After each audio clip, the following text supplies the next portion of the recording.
नमस्कार। सभी विद्यार्थियों को एक बार फिर से नमस्कार। जैसा कि आपका व्याकरण में विशेषणों का ज्ञान चल रहा था और इसके अंतर्गत मैंने आपको विशेषणों की परिभाषा, विशेषणों के भेद, विशेषणों के प्रकार यहाँ तक आपको बता दिया था और उन प्रकारों में से एक आपको भेद मैंने पढ़ाया था, गुणवाचक विशेषण। आशा करता हूं कि यहाँ तक किसी भी विद्यार्थी को किसी प्रकार की कोई समस्या नहीं होगी।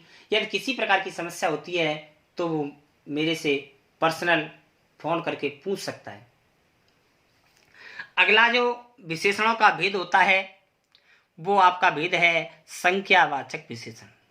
विशेषणों के जो दूसरा भेद होता है वो है आपका संख्यावाचक विशेषण। जैसा कि नाम से विदित हो रहा है कि जहां पर संख्याओं के आधार पर विशेषताएं बताई जाती हैं उन्हें संख्यावाचक विशेषण कहते हैं। अर्थात वे शब्द जिनसे संज्ञा या सर्वनाम शब्द की संख्या संबंधी विशेषताओं का बोध होता है उन्हें संख्यावाचक विशेषण शब्द कहते हैं। और ये बात आती है कि संख्यावाचक जो विशेषण होते हैं वो दो प्रकार के होते हैं, क्योंकि जो संख्याएं होती हैं वो दो प्रकार की होती हैं, निश्चित और अनिश्चित। तो पहला भेद होता है वो निश्चित संख्यावाचक विशेषण और जो दूसरा भेद है वो अनिश्चित संख्यावाचक विशेषण है। जैसे ऐसे शब्द जिनसे संज्ञा सर्वनाम शब्दों की निश्चित संख्या का बोध होता है उन्हें निश्चित संख्यावाचक विशेषण कहते हैं। जैसे 10 गांव, 20 डाकू, 50 घोड़े, 100 हाथी, 1 लाख लोग, 5 लाख विद्यार्थी, 2 दर्जन केले, 10 कौड़ी बांस, 2 गुरुस गिलास। अब इन सभी शब्दों में देखें संख्या का बोध कराया जा रहा है, लेकिन संख्या के बोध के आधार पर भी यहाँ पर निश्चितता का बोध कराया जा रहा है, क्योंकि न ज्यादा न कम, माने निश्चित संख्या है। अतः निश्चित संख्या का बोध होने से यहाँ पर निश्चित संख्यावाचक विशेषण शब्द आपका माना जाएगा। जैसे उदाहरण देखें कि 10 डाकुओं ने गांव को लूट लिया। अब यहाँ पर गांव को लूटने की विशेषता बताई जा रही है किससे?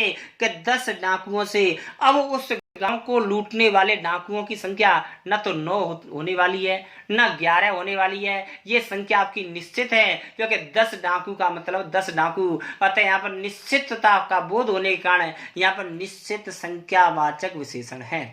ऐसे ही सरिस्का बाग परियोजना के अंतर्गत आने वाले 5 गांव को विस्थापित करना पड़ा। अब यहाँ पर गांव की विशेषता बता रही, कितने गांव? 5। न यहाँ पर गांव 4 होने वाले हैं न 6 होने वाले हैं। अर्थात यहाँ पर जो संख्या है वो कैसी है? निश्चित है।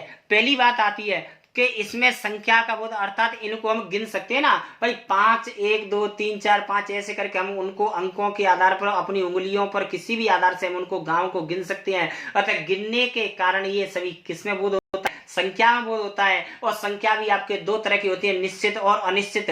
अब यहाँ पर निश्चित संख्या का बोध कराया जा रहा है, अतः निश्चित संख्यावाचक विशेषण माना जाएगा। जैसे सड़क दुर्घटना में 20 पुरुष 40 महिलाएं घायल हो गई। अब यहाँ पर बताया जा रहा है कि जब सड़क दुर्घटना हुई तो उसमें जो महिलाओं की संख्या थी वो 40 थी, पुरुषों की संख्या थी वो 20 थी। और इस प्रकार से 20 पुरुष और 40 महिलाएं क्या हो गई? घायल हो गई। अब यहाँ पर घायल होने वाले लोगों की संख्या कैसी है? निश्चित है। अर्थात जो पुरुष हैं वो 20 ही हैं, महिलाएं हैं वो 40 हैं। अतः निश्चित संख्या का बोध कराने के कारण यहाँ पर कौन सा विशेषण है? यहाँ पर आपका निश्चित संख्यावाचक विशेषण माना जाएगा। जैसे 2 दर्जन आम खाकर पेटू राम सो गया।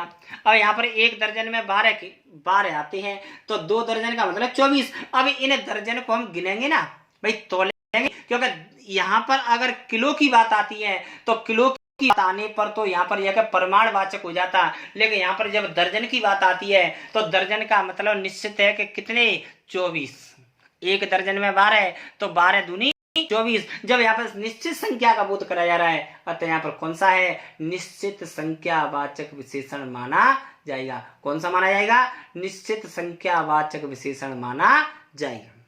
इस प्रकार आपका यहाँ पर संख्यावाचक विशेषण और संख्यावाचक विशेषण का निश्चित संख्यावाचक विशेषण आपका फिनिश होता है।